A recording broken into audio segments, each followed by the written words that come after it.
É um grande privilégio para mim estar aqui nesta tarde com vocês. Antes de começarmos a falar qualquer coisa, eu gostaria de ir ao Senhor em oração. E eu vou pedir que você ore. Tem tanta coisa acontecendo aqui, nesta tarde, tanta coisa que você não entende. Mas eu lhes direi de onde eu estou vindo. Eu pregarei como moribundo, para homens moribundos, e mulheres e jovens. E eu vou pregar como se eu nunca mais fosse pregar novamente. E eu lhes direi coisas que vocês irão entender errado. E eu lhes direi coisas que eles deixarão tão nervosos comigo. E eu lhes direi coisas que vocês negarão. E eu lhes direi coisas e vocês dirão que eu não tenho o direito de lhes dizer o que estou dizendo. Mas antes de você chegar a qualquer conclusão sobre o que está sendo dito aqui nesta tarde, faça a si mesmo uma pergunta. Veja, pregar é uma coisa muito perigosa. É perigoso para mim, pois a Bíblia diz que sobre falsos mestres virá grande condenação. Se o que eu lhes disser hoje não for verdade, eu estou encrencado e por isso tenho que fazê-lo com temor e tremor, porque eu estarei condenado diante de Deus. Mas se o que eu disser para vocês hoje for verdade, então são vocês que têm motivo para temer e tremer.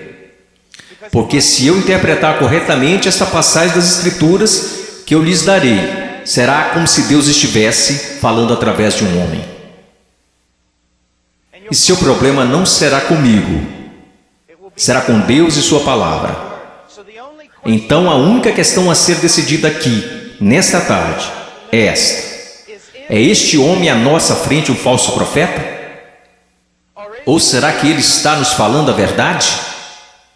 E se ele estiver nos falando a verdade, então nada mais importa, exceto conformar nossas vidas a esta verdade. Vamos ao Senhor em oração.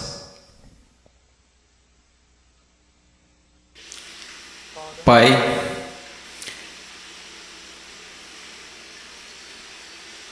Pai, o Senhor tão pequeno, tão desprezível de tantas maneiras, Tu sabes, Senhor, Tu sabes. Ó Senhor amado, será que falso fogo continuará sendo a única coisa depositada em seu altar? Ou poderia fogo descer do céu? No meio de tanto barulho e clamores e programações, poderia fogo descer do céu? Podem esses ossos secos voltar a viver? Tu sabes, Senhor. Em Tua soberania eu oro e imploro ante ao trono de Deus, que sejas gracioso para conosco. Que o Senhor abra corações e mentes. Senhor, não podemos contar com que eles os abram, eles nunca o farão. Abra seus corações e mentes e faça com que eles vejam a verdade bíblica. Sopre sobre eles, conceda arrependimento, conceda fé. Traga-os ao Teu reino, Senhor. Para a Sua glória, pelo Seu grande nome, realize estas coisas. Senhor, como o irmão falava, que seja, Senhor, de tal forma que nenhum homem obtenha crédito, que nenhum homem ponha a mão na arca do Senhor e se pôr que caia morto, Senhor. Ó Deus, faça-se presente entre nós, por favor, pois não temos outra esperança, não temos nenhuma outra esperança. Estas crianças não têm outra esperança, a não ser que o Senhor haja. Amém. Estarei ensinando em Mateus capítulo 7. Se vocês têm suas Bíblias, sigam-me. Mateus capítulo 7, versículo 3, Jesus disse: entrai pela porta estreita, porque larga é a porta, espaçoso o caminho que conduz à perdição, e muitos são os que entram por ela. E porque estreita é a porta e apertado o caminho que leva à vida, e poucos há que a encontrem. Acautelai-vos, porém, dos falsos profetas que vêm até vós vestidos como ovelhas, mas interiormente são lobos devoradores. Por seus frutos conhecereis. Porventura colhem-se uvas dos pinheiros ou figos dos abrolhos? Assim toda árvore boa produz bons frutos, e toda árvore má produz frutos maus. Não pode a árvore boa dar maus frutos, nem a árvore má dar frutos bons. Toda árvore que não dá bom fruto corta-se e lança-se no fogo. Portanto, pelos seus frutos os conhecereis. Nem todo que me diz, Senhor, Senhor, entrará no reino dos céus, mas aquele que faz a vontade de meu Pai que está nos céus. Muitos me dirão naquele dia: Senhor, Senhor, não profetizamos nós em teu nome, e em teu nome não expulsamos demônios, e em teu nome não fizemos muitas maravilhas? E então lhes direi abertamente: nunca vos conheci.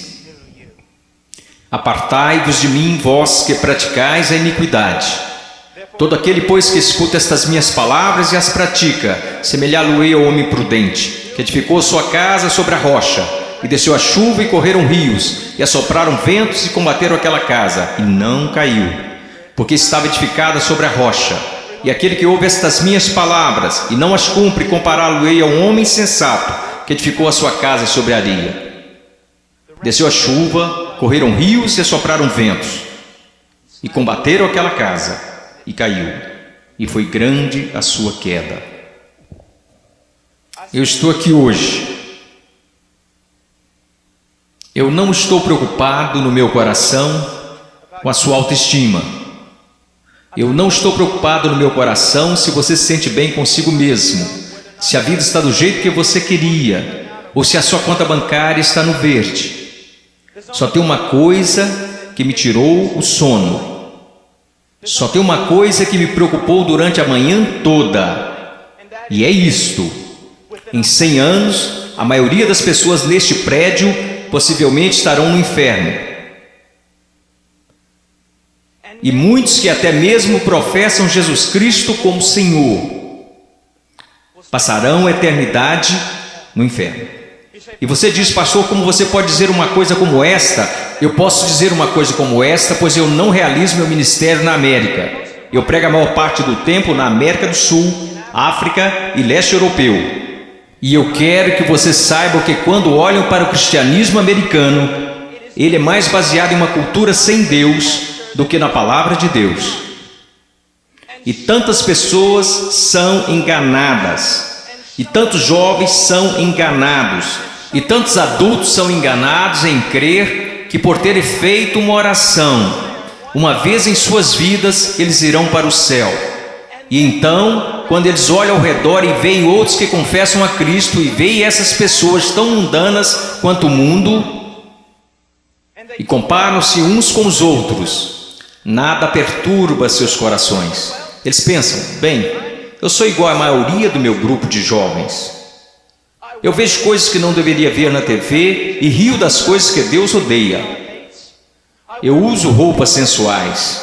Eu falo como o mundo, eu ando como o mundo, eu amo a música do mundo. Eu amo tanto essas coisas do mundo, mas graças a Deus eu sou um cristão. Porque eu sou um cristão, eu não pareço diferente da maioria das pessoas da minha igreja. Porque eu sou cristão, porque houve uma vez na minha vida que eu fiz uma oração e pedi para Jesus entrar no meu coração. Eu quero que você saiba que a maior heresia na igreja evangélica protestante americana é que se você orar e pedir para Jesus Cristo entrar no seu coração, Ele definitivamente entrará. Vocês não encontrarão isso em nenhum lugar das Escrituras. Vocês não encontrarão isso na história batista até 50 anos atrás. O que vocês precisam saber é que a salvação é pela fé, e fé somente em Jesus Cristo. E a fé somente em Jesus Cristo é precedida e seguida por arrependimento, um abandono do pecado, um ódio pelas coisas que Deus odeia, e um amor pelas coisas que Deus ama, um crescimento em santidade e um desejo, não de ser como a Britney Spears, não de ser como o mundo, e não de ser como a maioria dos cristãos americanos, mas de ser como Jesus Cristo.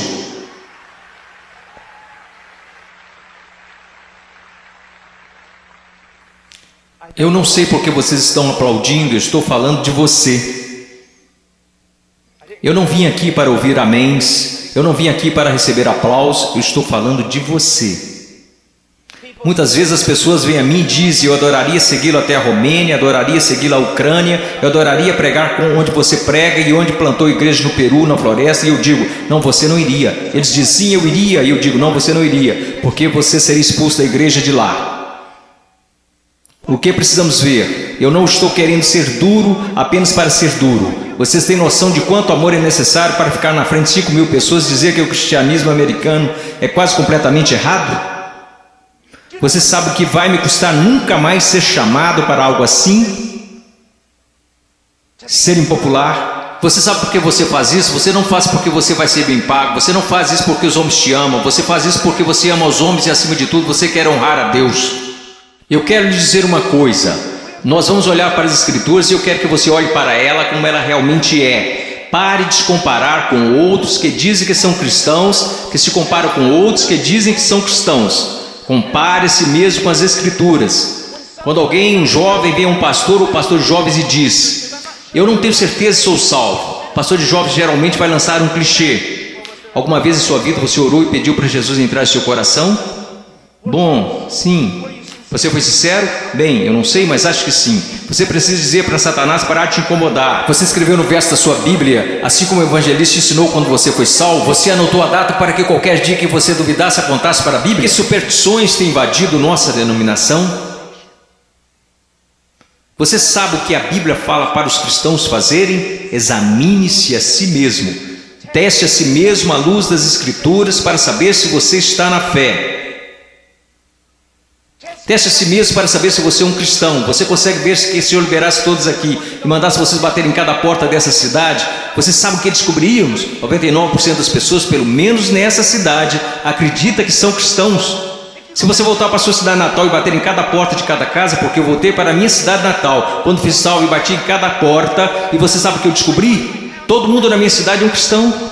85% deles não vão à igreja, e aqueles que vão à igreja não estão preocupados com santidade. Eles não estão preocupados em servir, não estão preocupados em ser separados do mundo, não estão preocupados se o evangelho será pregado entre as nações. Mas graças a Deus eles são salvos. Por que eles são salvos? Porque algum evangelista que deveria ter passado mais tempo estudando sua Bíblia do que pregando, disse a eles que eles eram salvos.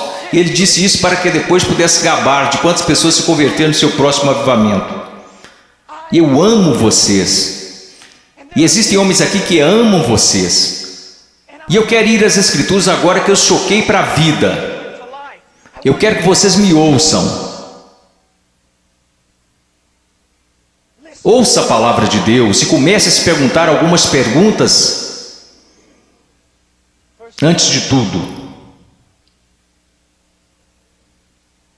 entrai pela porta estreita, porque larga é a porta, espaçoso o caminho que conduz à perdição, e muitos são os que entram por ela. Existe uma porta estreita. E sabe, historicamente, uma das razões pela qual sou um Batista do Sul é porque os Batistas do Sul sempre foram rápidos, enquanto outras denominações falharam em perceber isto. Os Batistas do Sul sempre foram rápidos em perceber que é só uma porta. Só há um Deus. Só há um mediador entre Deus e os homens. Seu nome é Jesus Cristo, e não é uma questão de múltipla escolha. Não é como se todos os caminhos levassem a Roma. Como denominação, nós sempre ensinamos às pessoas o que Jesus ensinou às pessoas. Eu sou o caminho, a verdade e a vida, e ninguém vê ao Pai senão por mim. Então eu louvo a Deus por isso, que a única forma que qualquer ser humano nesta terra será salvo é por meio de Jesus Cristo. E ponto final. Porque você precisa entender que a Bíblia diz: todos pecaram e destituídos estão da glória de Deus, e vocês não têm ideia do que isso significa, que nascemos totalmente depravados, odiando a Deus, que nós nunca buscaríamos a Deus, nunca iríamos a Deus, nós nos rebelamos contra Deus, quebrando toda a lei. Não é só uma questão de que você já pecou, a questão é: você nunca fez nada além de pecar. A Bíblia diz nos profetas que até as nossas maiores obras são como trapos de imundícia perante Deus, e por causa disso você sabe o que merecemos? A ira de Deus, o ódio santo de Deus. E vocês dizem: espere um pouco, Deus não pode odiar ninguém, Deus é amor. Não, meu amigo, você precisa entender uma coisa: Jesus Cristo ensinou, os profetas ensinaram, os apóstolos ensinaram isto. que a não ser a graça de Deus revelada em Jesus Cristo, nosso Senhor, a única coisa que resta para você é a ira, a violenta ira de Deus. E por causa de sua rebelião e de seus pecados. Quando fala em universidades, eles sempre são rápidos em dizer: não, Deus não pode odiar porque Deus é amor. Mas eu digo, Deus tem de odiar porque Ele é amor. Veja, eu amo crianças, portanto odeio aborto. Se eu amo o que é santo, devo odiar o que não é santo. Deus é um Deus santo, e isso é algo que os americanos esqueceram. Muitas das coisas que você adora fazer, Deus odeia. Você sabia disso? Ore por avivamento. Você vai para a reunião de jovens e quer que Deus seja, mas antes de ir você assiste programas na TV que Deus absolutamente abomina. E então você se pergunta por que o Espírito Santo não desceu sobre nós e por que você tem que criar falso fogo e falso entusiasmo. Porque Deus não está presente. Deus é um Deus santo, e a única maneira pela qual eu e você poderíamos nos reconciliar com Deus santo é pela morte do Filho unigênito de Deus, quando ele foi pendurado naquele madeiro. Agora escutem, se você hoje é salvo, você não foi salvo porque os romanos judeus rejeitaram Jesus. Você não foi salvo porque eles colocaram uma coroa de espinhos na sua cabeça, nem foi salvo porque eles perfuraram o tórax de Jesus com uma lança. Você não foi salvo nem mesmo porque eles o pregaram na cruz. Você sabe por que você é salvo? Se você é salvo, porque quando Jesus Cristo estava pendurado naquela cruz, Ele levou os seus pecados, o pecado do povo de Deus, e toda a violenta ira de Deus que deveria ter caído sobre você, caiu sobre seu único filho. Alguém tinha que pagar o preço, alguém tinha que morrer. Foi Deus, o Pai, quem esmagou seu único filho, de acordo com Isaías 53, ao Senhor agradou moê-lo. As pessoas dizem: a cruz é um sinal de quanto o homem é valioso. Isso não é verdade. A cruz é um sinal de quão depravado nós realmente somos. Que levou à morte o Filho único de Deus. A única coisa que poderia salvar pessoas como nós foi a morte do único Filho de Deus, sob a ira de seu próprio Pai, pagando o preço, levantando dos mortos, poderoso para salvar. Este é o Evangelho de Jesus. Agora, o que você é chamado para fazer? Você diz: entrar pela porta estreita. Como você faz isso? Jesus disse: o tempo é chegado, o reino de Deus se aproxima. O que você deve fazer? Em Marcos ele nos diz: arrependa-se e creia no Evangelho.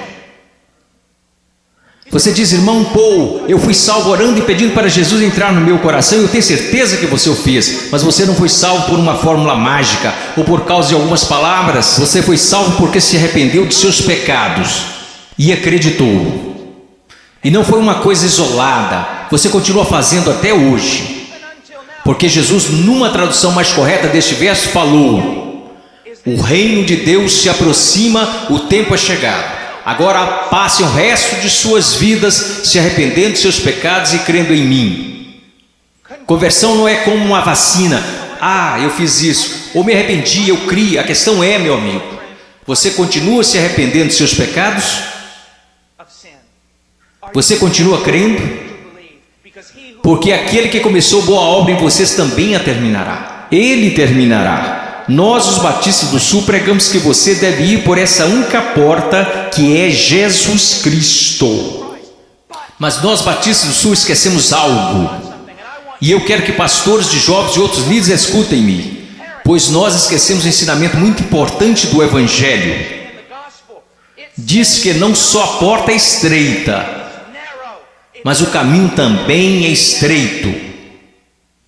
O que basicamente fazemos é conduzir uma pessoa a Cristo ou conduzimos alguém a uma oração. E aí essa pessoa passa o resto da vida vivendo igual ao mundo. Se você quiser negar isso, eu posso trazer as estatísticas para te provar. Várias pesquisas, censos, qualquer tipo de pesquisa que você pensar. Quando elas questionam a moralidade da igreja nos Estados Unidos da América, em comparação com a moralidade daqueles que se consideram perdidos, as pesquisas não acham diferenças. Veja, esses são apenas dados, não tem nada a ver com interpretação religiosa, são estatísticas. Livros e mais livros têm sido escritos incessantemente por teólogos, filósofos, sociólogos e afins. O que está acontecendo na igreja? Descobrimos que o aborto na igreja é tão prevalente quanto no mundo, o divórcio é tão prevalente, a imoralidade. Você sabe, assim como eu, que há jovens aqui neste momento que estão praticando imoralidade e ainda assim adorando a Deus como se nada estivesse acontecendo. Você sabe que há jovens aqui que estão usando drogas e indo para a reunião de jovens da igreja. Você sabe, vendo e fazendo coisas que não são apropriadas para cristãos, e ainda assim eles vão para a reunião de jovens, convencidos que estão satisfeitos, convencidos que estão salvos, e ninguém está falando nada a não ser isto. Eles são cristãos carnais, eles são cristãos de verdade, só são carnais. Esta é uma doutrina que começou no seminário batista, que não era um seminário dos batistas do sul, muitas décadas atrás. Essa doutrina não é bíblica e não é histórica. Meu caro amigo, ser cristão carnal não existe. Você diz, espere um pouco, irmão, um pouco. 1 Coríntios capítulo 3, não sois porventura carnais? Paulo disse isso? Não, isso foi o que Paulo disse. Você precisa ler o livro todo para saber o que ele queria dizer. Um dos nossos problemas, juventude, escutem-me, a maior parte do nosso cristianismo é baseado em clichês que lemos nas camisetas cristãs. A maior parte do nosso cristianismo vem de músicos e não da Bíblia. A maior parte das coisas que a gente acredita ser verdade é ditado pela nossa cultura e não pela Bíblia. A Bíblia não ensina que uma pessoa pode ser um cristão genuíno e viver em constante carnalidade, perversidade, pecaminosidade todos os dias de sua vida. Mas a Bíblia ensina que o cristão genuíno recebeu uma nova natureza. O cristão verdadeiro tem um pai que o ama, que o disciplina, cuida dele e que se importa com ele. Meu coração está quebrantado porque você sabe tanto quanto eu, jovens. Não sejamos hipócritas, não vamos esconder a verdade. Há muita gente assim, você os conhece, você pode ser um deles, ou ao menos sabe que tem um no seu grupo de jovens. Eles vão às reuniões, eles fazem todas as coisas, mas em seus corações eles são tão depravados quanto se pode ser. Não há diferença, não há luz. Tudo que o mundo faz, eles também fazem, está tudo bem assim. Meu amigo, isso não é cristianismo. Não estão correndo o perigo de perder o galardão, eles estão correndo o perigo de ir para o inferno. Eles não conhecem a Deus. O que nós ensinamos? Quando foi a última vez que você ouviu alguém falar que não existe apenas uma porta estreita, mas também um caminho estreito? Jesus indica que um dos principais sinais para saber se você é um cristão de verdade é se você anda no caminho estreito. Você sabe qual é o sinal para saber se você é um cristão na América? Você fez uma oração uma vez? Não é incrível? O que você se pergunta quando duvida da sua salvação? Se você fez uma oração de salvação uma vez, o que as Escrituras ensinam? Examinai-vos e provai a vós mesmos para saber se realmente estáis na fé, porque um cristão será diferente. Estou dizendo que um cristão é sem pecado? Não, porque aprendemos em 1 João que os cristãos pecam. Se dissermos que não conhecemos o pecado, então não conhecemos a Deus, não andamos na luz. Então qual é a diferença? Onde eu quero chegar? Eu estou chegando até aqui. Se você é genuinamente um cristão nascido de novo, um filho de Deus, você andará pelo caminho da justiça, como estilo de vida. E se você se desviar desse caminho de retidão, o Pai virá até você. Ele irá discipliná-lo, ele o colocará de volta naquele caminho. Se você professa que entrou pela porta estreita, mas continua andando pelo caminho largo, assim como todos da sua escola, assim como todos que são carnais e depravados, a Bíblia quer que você saiba que você deveria ficar terrivelmente amedrontado, porque você não conhece a Deus. Eu temo homens que passam a maior parte de suas vidas dizendo às outras pessoas que elas são salvas. Eu tenho medo de você se você já fez isso. Você não diz às pessoas que elas são salvas, você as diz como serem salvas. Deus as diz se elas são salvas. O que nós esquecemos de acreditar é que a salvação é uma obra sobrenatural de Deus. E aqueles que estão sendo genuinamente convertidos e regenerados pelo poder do Espírito Santo serão novas criaturas. A Bíblia diz, pelo que se alguém está em Cristo, nova criatura é. Então nós encontramos aqui nas Escrituras que há uma porta estreita e um caminho estreito. Estamos indo para o versículo 15. Acautelai-vos, porém, dos falsos profetas que vêm até vós vestidos como ovelhas, mas interiormente são lobos devoradores. Por seus frutos os conhecereis. Uma das coisas que você precisa entender é isto, uma coisa que um homem sábio me disse há muito tempo: Paul, seu melhor amigo é aquele que te diz as maiores verdades. Nos Estados Unidos da América, nós nos tornamos tão cheios de não me toques que ninguém pode nos repreender. Ninguém pode nos dizer que estamos errados. E ministros e líderes também têm acreditado nessa mentira. Nós não queremos ofender, nós queremos ser amigáveis. O que você precisa entender é que só um amigo verdadeiro, seu nome é Deus. E se você quer ser amigo de alguém na sua igreja, você precisa ser amigo de Deus. E você precisa estar mais preocupado com a glória de Deus do que você está com as atitudes dos homens. E outra coisa que você precisa entender é que a pessoa que te ama mais é a que vai te falar as maiores verdades. Uma das grandes marcas diferenciais de um falso profeta é que ele sempre vai falar o que você quer ouvir. Ele nunca vai estragar a festa. Ele vai fazer você continuar batendo palmas, pulando, vai fazer você ficar atordoado, ele vai te manter entretido, e ele te apresentará um cristianismo que fará a sua igreja parecer um parque de versões de Jesus. E te manterá tão entretido que você nunca se preocupará com grandes assuntos como este. Deus está agindo em minha vida? Eu estou crescendo em santidade? Eu realmente nasci de novo? Escutem-me, se todos nessa cidade acreditam que são salvos, nós sabemos que isso não é verdade pelas Escrituras, porque a Bíblia diz que poucos vão entrar. Como você sabe que você é salvo? Como você realmente sabe que é salvo? Porque alguém te disse? Porque você fez uma oração? Porque você acreditou? Deixe-me te perguntar, como você sabe que acredita? Porque todo mundo diz que acredita. Como você sabe que não é igual a eles? Você sabe como a Bíblia ensina que você sabe se é salvo? Você sabe como a doutrina batista até 50 anos atrás diria que você sabe que é salvo? Você sabe que foi salvo porque sua vida está num processo de transformação. E seu estilo de vida é de alguém que anda nos caminhos da verdade do Senhor. E quando você para de andar nos caminhos da desobediência, como todos nós fazemos, Deus vem até você e te põe de volta no caminho. Uma das maiores evidências que você nasceu de novo é que Deus não permitirá que você fale como sua carne quer falar. Deus não permitirá que você se vista como um mundo sensual e igreja sensual.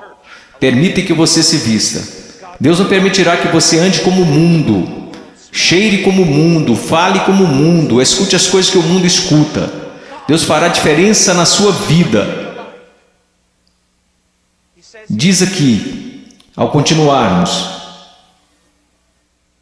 versículo 17. Então todos, quero dizer, vamos ao versículo 16. Você os conhecerá pelos seus frutos. Como você reconhece um falso profeta? E uma aplicação mais ampla aqui nas Escrituras. E como você sabe que alguém é um cristão genuíno? Pelos seus frutos.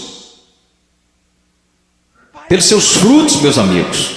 Veja a sua vida, veja o jeito que você anda, veja o jeito que você fala, veja para as paixões do seu coração. Por acaso Jesus está aí em algum lugar, ou ele é só um acessório que você acrescenta em sua vida? Ou é só uma coisa que você faz nas quartas e domingos? Ele é só alguém que você aceita apenas intelectualmente, mas não de coração? Ele é um acessório, ou ele é o centro da sua vida? E qual é o fruto que você está produzindo? Você parece com o mundo, age como o mundo? Você experimenta as mesmas alegrias que o mundo experimenta? Você consegue amar o pecado e gostar de cometê-lo? Você consegue amar a rebeldia e gostar de ser rebelde? Então você não conhece a Deus. Você os conhecerá pelos seus frutos. Deus tem o poder para mudá-los. Imaginemos por um momento Jesus ensinando esta passagem. E você está lá ouvindo. E Ele olha para você e diz: espinhos, espinhos. Você acha espinhos em figueiras? E você diz: é claro que não, Jesus. Você não é um agricultor, você não é um fazendeiro, você é um carpinteiro, mas todo mundo sabe, Jesus, você não encontra espinhos numa figueira. Então deixe-me fazer outra pergunta. Você encontra figos bons, frutos em espinheiros? É claro que não, Jesus, isso é loucura. Quer dizer, você nunca vai achar espinhos numa figueira e também nunca encontrará figos num espinheiro. Jesus, se me disserem que isso é possível, pode tomar nota. Ou essa pessoa é louca ou é mentirosa. Então Jesus lhe responde: muito bem.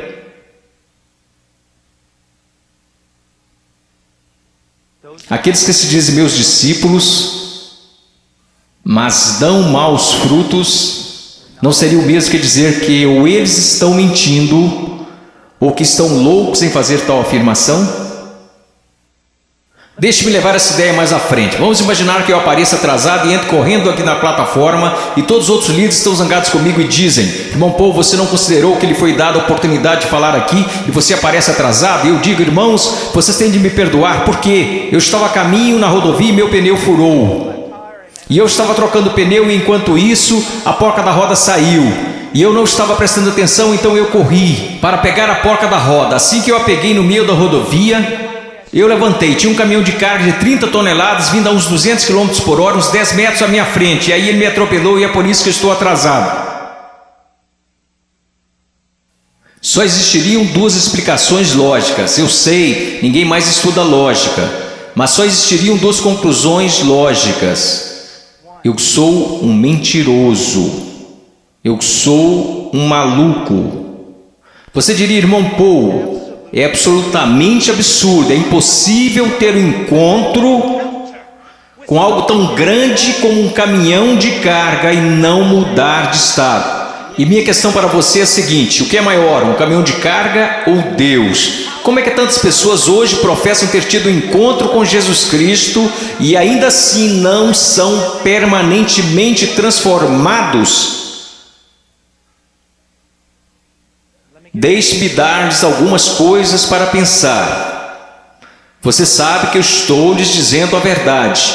Quantas vezes você vai e rededica sua vida de novo, e de novo, e de novo? Quantas vezes os grupos de jovens veem a coisas como esta e ficam empolgadíssimos, e voltam para a igreja e dura cerca de uma semana e meia. E mesmo assim dizem: ó, foi um grande mover de Deus. Não foi não. Se não durou é porque não foi um mover de Deus, foi emoção. Foram tantas coisas, mas não foi um grande mover de Deus. Deus trabalhou em sua vida. Deus está trabalhando em sua vida. Você os conhecerá pelos seus frutos. Você os conhecerá pelos seus frutos. Prosseguindo. Versículo 19. Toda árvore que não dá bom fruto, corta-se e lança-se no fogo. Portanto, pelos seus frutos conhecereis. Escute isso, você precisa entender algo acerca da literatura hebraica. Quando queremos enfatizar algo, sabe o que fazemos? Aumentamos o tom de nossa voz. Se estamos escrevendo, colocamos em negrito ou em maiúsculo. Mas para o judeu era diferente. Quando ele quer enfatizar algo, ele repete e repete. Por isso que encontramos paralelismo hebraico no livro de Provérbios: o ímpio viverá na terra, o ímpio será destruído. Ele está dizendo a mesma coisa, só que de um jeito diferente, para dar mais ênfase. É isso que Jesus está fazendo o tempo todo aqui. Pelos seus frutos conhecereis, pelos seus frutos conhecereis. Vocês os conhecerão pelo caminho que eles andam, pelos seus frutos conhecereis. Pelos seus frutos os conhecereis. Ele diz: toda árvore que não dá bom fruto, corta-se e lança-se no fogo. Sobre o que ele está falando, meu caro amigo? Ele está falando sobre o juízo do Deus Todo-Poderoso, que um dia cairá sobre o mundo, que um dia possivelmente poderá cair sobre você. Oh, meu caro amigo, eu não consigo olhar o seu coração. Eu sou tão facilmente enganado pelo meu próprio coração. Mas há um que não é enganado. Há um que não é enganado. Ele não é enganado por uma cultura cristã pós-moderna. Ele sabe. Pelos seus frutos os conhecereis. Então ele continua. E ele diz isto: Versículo 21, nem todo que me diz Senhor, Senhor entrará no reino dos céus, mas aquele que faz a vontade de meu Pai que está nos céus. Você sabe o que a sua profissão de fé em Jesus vale? Absolutamente nada. Sim, você leu esta passagem? Estude-a. Nem todo que me diz Senhor, Senhor, nem todos que professam Senhor, Senhor, entrará no reino dos céus. Muitas pessoas dirão Senhor, Senhor, mas não entrarão no reino dos céus. Meus filhinhos, você é um deles? Senhor, Senhor. Agora vamos voltar para a literatura hebraica. Ele diz Senhor, Senhor, ele não diz Senhor. Ele diz Senhor, Senhor, o que isso significa? Esse sujeito que está fazendo profissão não é alguém que de repente decidiu. É o dia do juízo, é melhor confessá-lo como Senhor. Essa é uma pessoa que professa enfaticamente aos outros que Jesus é o Senhor. Ele anda por aí dizendo que Jesus é o Senhor, ele dança enquanto os músicos estão tocando e diz que Jesus é o Senhor. Ele canta dizendo Senhor, mas Jesus diz a ele, afasta-te de mim, eu não te conheço. Billy Graham é uma das pessoas mais amáveis e bondosas, e ainda assim ele diz que a maioria das pessoas das igrejas confessionais estão perdidas. Ele diz que ficaria feliz se ao menos 5% das pessoas que fizeram uma profissão de fé em suas cruzadas evangelísticas fossem de fato salvas. Quando estou na Nigéria, eu estive lá no ano passado visitando a mãe cujo filho estava em nossa igreja e que foi assassinado por muçulmanos. No norte da Nigéria, se alguém confessa Jesus Cristo, você meio que já sabe que é verdadeiro. Por quê? Porque eles podem morrer por causa dessa confissão, mas na América... considere os custos. Pense, examine a sua vida à luz das Escrituras. Você conhece o Senhor? Você conhece o Senhor? Porque nem todo que me diz Senhor, Senhor entrará no reino dos céus. Mas o que ele diz aqui, veja o que ele está dizendo. Nem todo que me diz Senhor, Senhor entrará no reino dos céus, mas aquele que faz a vontade de meu Pai que está nos céus. Qual é o sinal de que alguém se tornou um cristão genuíno? Eu gostaria que nós começássemos a ensinar isso novamente. O que aconteceu com a nossa teologia? O que aconteceu com a nossa doutrina? O que aconteceu com o nosso ensino? Foram jogados pela janela? Ninguém mais quer estudar doutrina, só quer escutar músicas cristãs e ler as frases das camisas cristãs. O que aconteceu com a verdade? A verdade diz isto. Aprova a maneira que você pode ter certeza que você é um cristão que nasceu de novo e que você tem como estilo de vida agir segundo a vontade do Pai. E você diz, você está falando de obras. Não, eu estou falando de evidências de fé. Funciona mais ou menos assim. Sua profissão não é prova alguma de que você nasceu de novo, porque todos neste país professam ter fé em Jesus Cristo. Uma pesquisa diz que 65% a 70% dos americanos são salvos, cristãos nascidos de novo. O país mais sem Deus na face da terra mata 4.000 bebês por dia, mas graças a Deus 70% de nós são nascidos de novo. Como você sabe que esta fé que você tem não é falsa?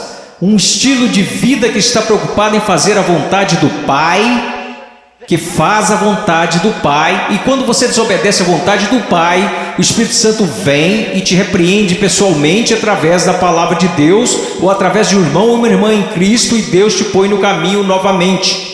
Se você é um cristão genuíno, você não pode escapar dele. Deixa eu me dar um exemplo. Se eu fosse seu pastor, e você tivesse, digamos, 14 anos de idade, e eu estivesse voltando de uma pregação à 1 da manhã, e te visse em um parque ou em uma esquina qualquer, com um bando de delinquentes, fazendo coisas que você não deveria estar fazendo, se você fosse membro de nossa igreja, eu diria, entre no carro e eu vou te levar para casa. Eu não ficaria bravo com você, eu ficaria bravo com seu pai, eu diria a ele, Senhor, você é um pai negligente e irresponsável, deixar seu filho fora de casa em tais circunstâncias. Eu quero que vocês entendam uma coisa, Deus não é um pai irresponsável ou negligente. Se você pode brincar com o pecado, se você pode amar o mundo, amar as coisas do mundo, sempre estar envolvido com o mundo, fazendo as coisas do mundo, e se seus heróis são pessoas do mundo, se você quer parecer com eles, agir como eles, se você faz as mesmas coisas que eles fazem, meu caro amigo, ouça minha voz. Há uma grande possibilidade de você não conhecer a Deus e de não pertencer a Ele.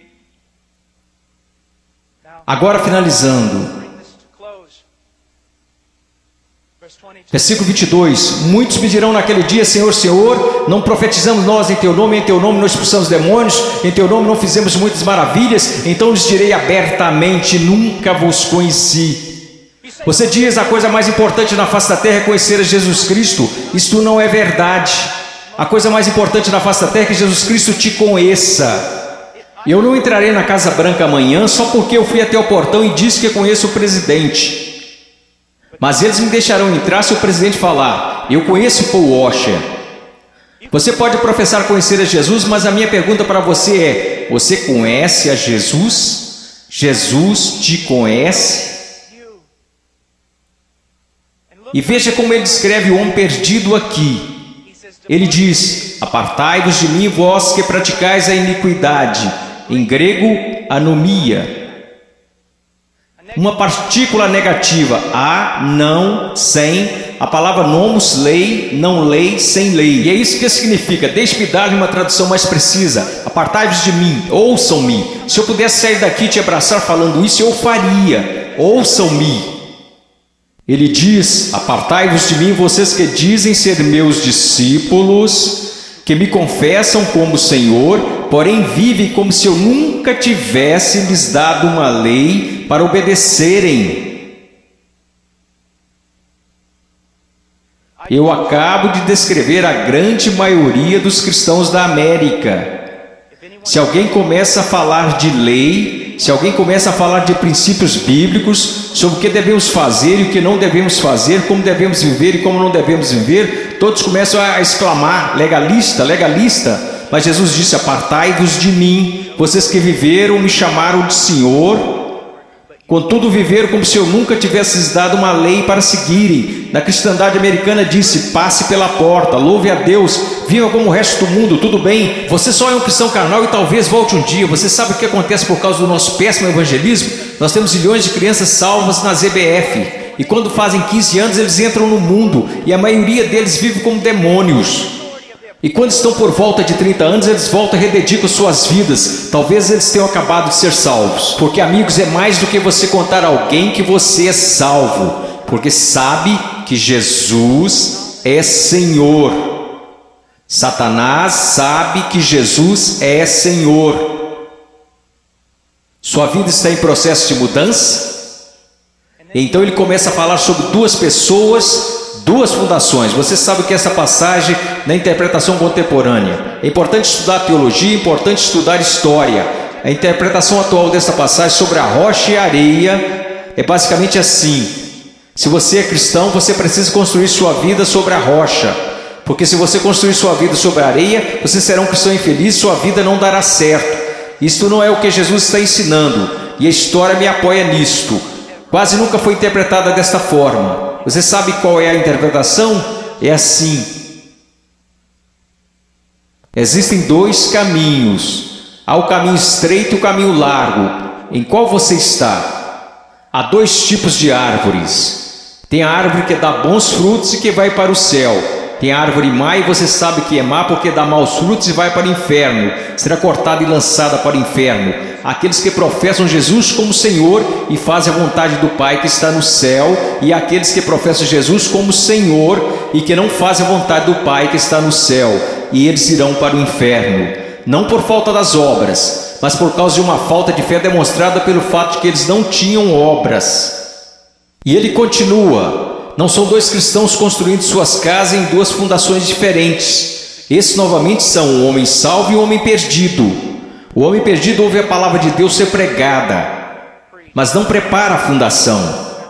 Você não consegue ver na vida dele como a palavra de Deus está formando e construindo e sustentando sua vida.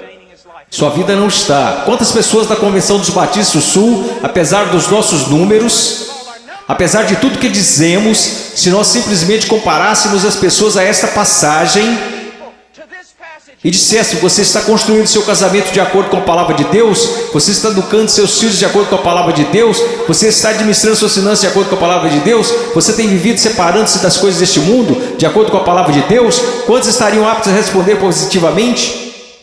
Não, nada disso. Eu professo Jesus, Ele é meu Salvador. Meu professor de escola dominical me falou: Eu sei, assim como Leonard Haverhill, um conhecido meu, que antes de falecer costumava dizer: eu preguei uma só vez em várias igrejas batistas. Eu prego em muitos lugares como esse somente uma vez. Eu poderia vir aqui hoje com um vocabulário que impressionaria vocês e pregar para vocês sobre coisas que fariam vocês saírem flutuando deste salão. Eu poderia contar-lhes histórias que fariam vocês rirem, histórias sobre cachorros e vovós que fariam vocês chorarem, mas eu usamos demais para fazer isso. Eu sei porque a palavra de Deus é verdade, que existem pessoas que acreditam ser salvas, mas não são. Não são. Eu sei que alguns de vocês que olham ao redor e pensam: bem, eu sou salvo, quer dizer, eu pareço com todo mundo do meu grupo de jovem. O que faz você pensar que o seu grupo é salvo? Bem, eu sou como meus pais, ou eu sou como os adultos da minha igreja, ou os diáconos ou pastores, de que isso importa? Você não será julgado por eles no dia da vinda de Cristo. Minha pergunta para você, querido, minha pergunta para você, meu filhinho, quero dizer, vocês poderiam ser meus filhos. E eu oro para que um dia, quando meu filho crescer, que haja um pregador que fique diante dele e diga: basta, vamos nos focar. O que a palavra de Deus diz? Como a sua vida se apresentará diante do fogo ardente, que é a santidade de Deus no dia final. Amada, preciosa menina, amado, precioso jovem, no dia final a sua confissão permanecerá verdadeira. Você é salvo. E eu não estou falando de bem, eu acho que sou salvo. Sabe, é o caminho que ao homem parece direito, mas o fim dele são os caminhos da morte. Bem, eu sinto do fundo do meu coração que sou salvo. Então deixe-me fazer outra pergunta: você alguma vez já leu Que Enganoso é o Coração? Quem o conhecerá? Você não deveria ir ao testemunho das Escrituras? Bem, eu sei que sou salvo, pois minha mãe, meu pai, meu pastor, todos me disseram que sou salvo. Então eu te digo isto: o que a palavra de Deus te diz?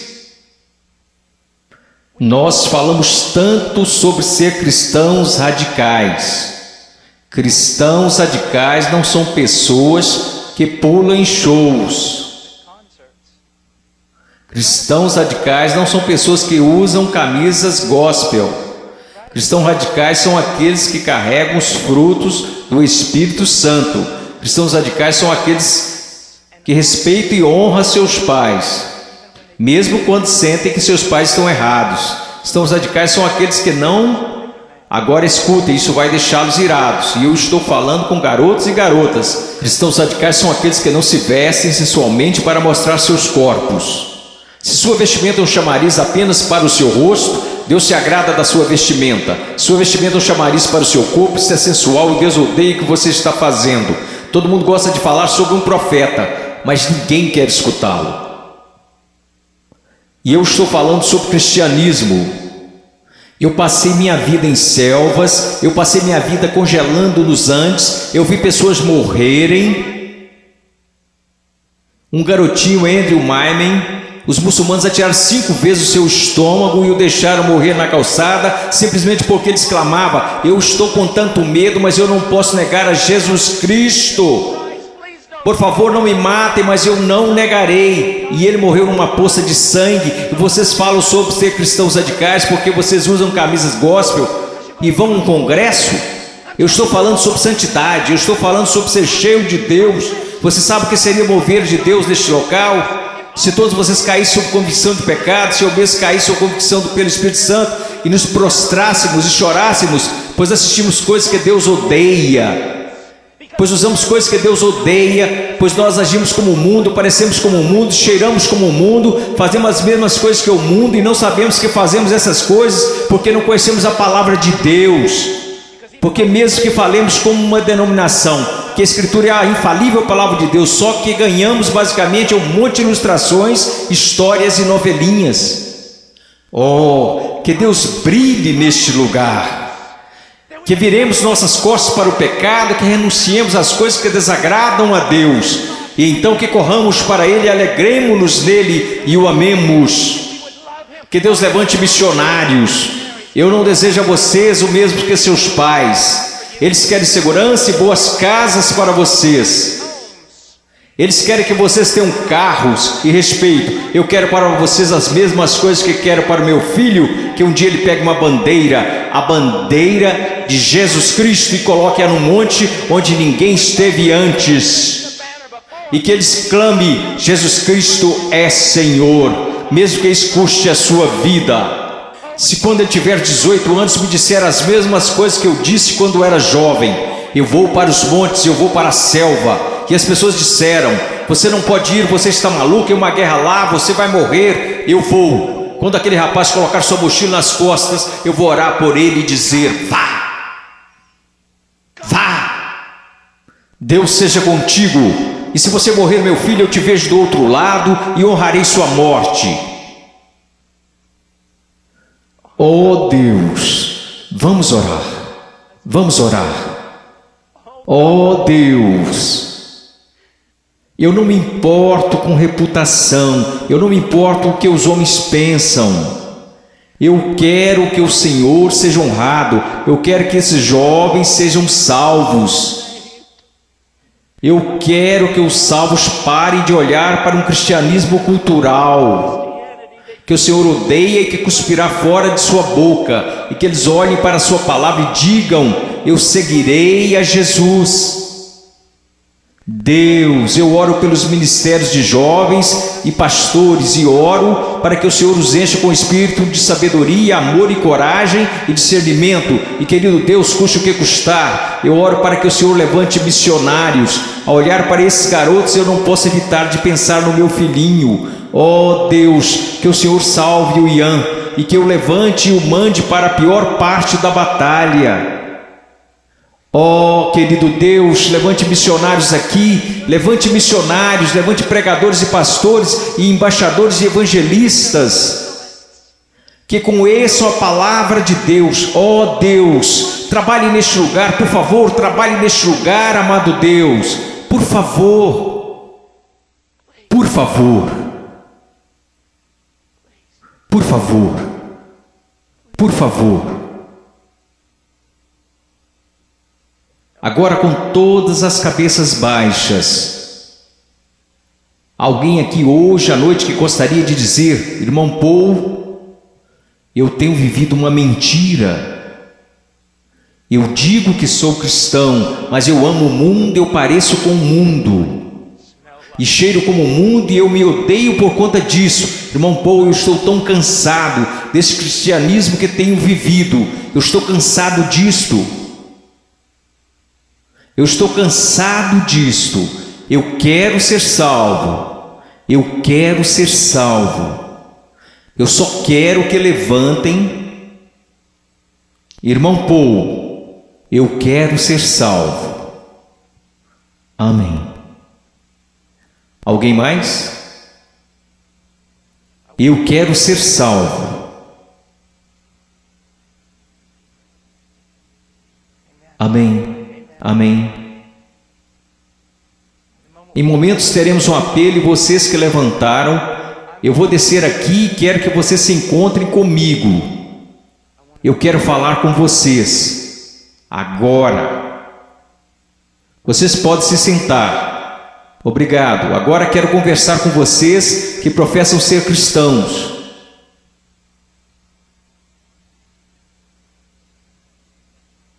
Sua vida honra a Jesus Cristo? Você está olhando em sua palavra para descobrir como deve viver?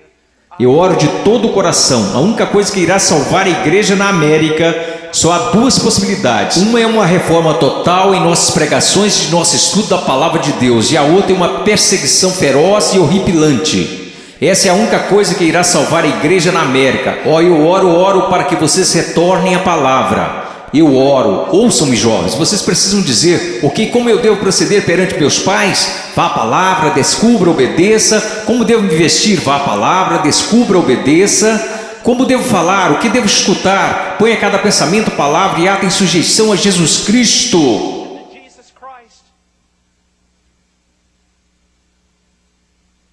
Eu não vou pedir para que você levante.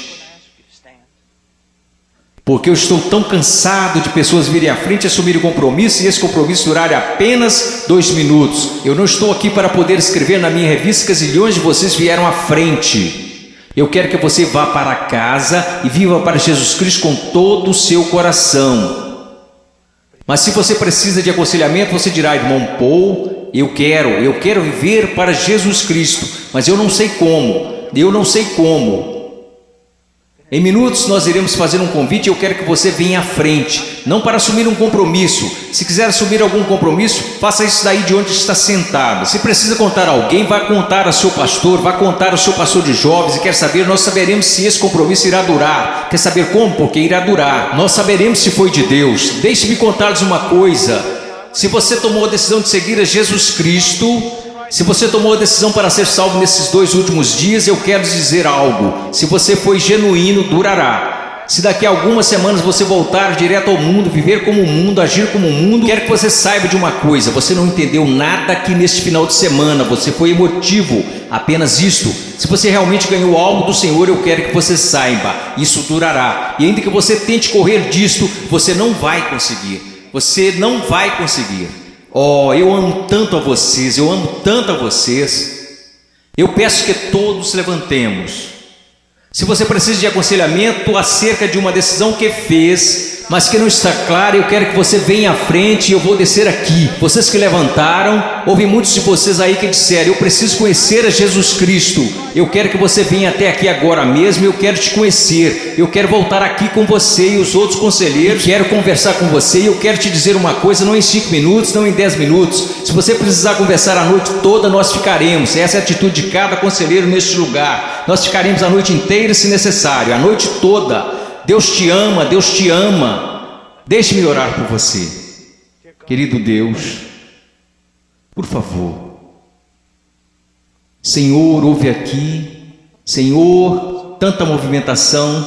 Ontem à noite, Senhor, eu não sei o quanto de tudo isso foi real. E eu sei que vi pessoas chorando na noite passada. Eu vi pessoas tentando assumir compromissos e eu acredito que uma parte do que aconteceu aqui a noite passada foi por sua causa. Hoje de manhã eu vi um jovem pregar, Pai, dar seu testemunho, e eu vi um trabalho genuíno do Espírito Santo. Eu não sei quantas dessas decisões foram verdadeiras, mas aconteceram algumas coisas reais aqui. Agora eu oro, Pai. Eu não sei o quanto será real, somente o tempo e a eternidade nos mostrarão. Mas, ó Deus querido, por favor, trabalhe em nome de Jesus. Amém.